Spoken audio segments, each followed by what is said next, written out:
তোমরা কি জানো যে আসলে গল্প কখন তৈরি হয়? যেকোনো একটা স্টোরি, সেটা হইতে পারে ব্যর্থতার, হইতে পারে সফলতার। মানুষের যখন টাফ টাইম থাকে, সব থেকে লাইফের খারাপ সময় থাকে, এইটা তোমাদের বয়সে অ্যাডমিশন টাইমে অনেক সময় চলে আসে। সব থেকে টাফ টাইম, সব থেকে খারাপ সময়, এই সময়গুলাই না একটা গল্প তৈরি করে দেয়।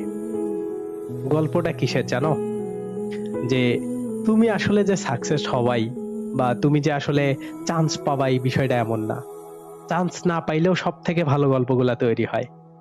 মানুষের খারাপ সময়গুলা দিয়ে যখন মানুষ যায়, ওই সময়টা যখন তার লাইফ থেকে চলে যায়, পরবর্তী একটা স্টেপে যখন যায়, ওই যে খারাপ সময়ে তার স্ট্রাগল, খারাপ টাইমে তার হচ্ছে ওই সময়টাকে কিভাবে সে মেনটেন করতেছে, বা ওই সময়টাকে কিভাবে সে ট্যাকেল দিচ্ছে, সে কতটুক চেষ্টা করতেছে, এইটাই আসলে একটা গল্প তৈরি করে দেয়। ঠিক আছে?